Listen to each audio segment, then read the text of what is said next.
আমি শ্রী বিশ্বনাথ, সবাইকে অভিনন্দন, প্রীতি, শুভেচ্ছা, ভালোবাসা, প্রণাম। মানুষের জীবনে গ্রহ নক্ষত্র একটা ভীষণ গুরুত্বপূর্ণ বিষয়। 9টা গ্রহ, 27টা নক্ষত্র, এর উপরেই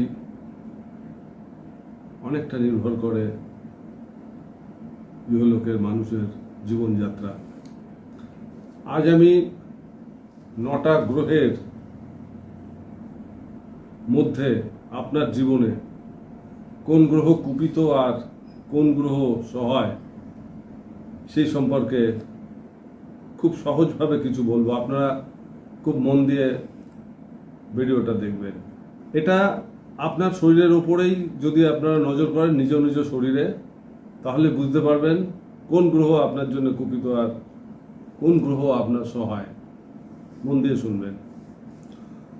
আপনার অধর ওষ্ঠ সুন্দর, মানে আপনার ঠোঁট যুগল সুন্দর, তাহলে জেনে নিন আপনার শুক্র গ্রহ খুব পাওয়ারফুল।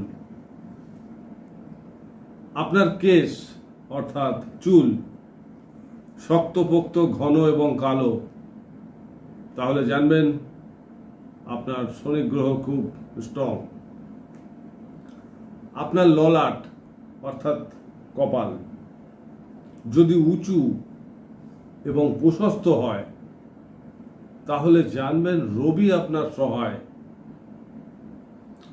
মুখমণ্ডলের দুই পার্শ্বস্থ অঞ্চল অর্থাৎ এই দুটো দিক, আমরা সোজা বাংলায় গাল বলি, এই অংশ সুন্দর হওয়া মানে চন্দ্র খুব শক্তিশালী।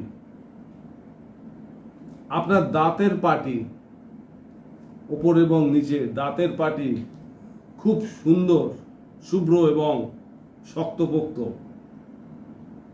তাহলে জেনে নিন আপনার মঙ্গলের স্থান অত্যন্ত ভালো। কণ্ঠস্বর মধুর এবং আকর্ষণীয়, এমনটা হলে আপনার বুধ পজিশন খুব ভালো। আপনার নাসিকা বা নাক যদি সুন্দর হয়, টিকালো হয়, বলতে হবে বৃহস্পতি আপনার সহায়। যদি শ্রবণ শক্তি বা শোনার ক্ষমতা বেশ ভালো থাকে, তবে জানবেন কেতু আপনার ঠিকঠাক মতোই আছে। আর চোয়াল যদি শক্ত ও মজবুত হয়, তাহলে জানবেন রাহু আপনার প্রতি সদয়। আশা করি বুঝতে পারলেন। আপনারা নিজ নিজ পরীক্ষা নিজেরাই করে নিতে পারবেন। আজ এ পর্যন্ত, ভালো থাকবেন সবাই, শুভেচ্ছা রইল, বাই।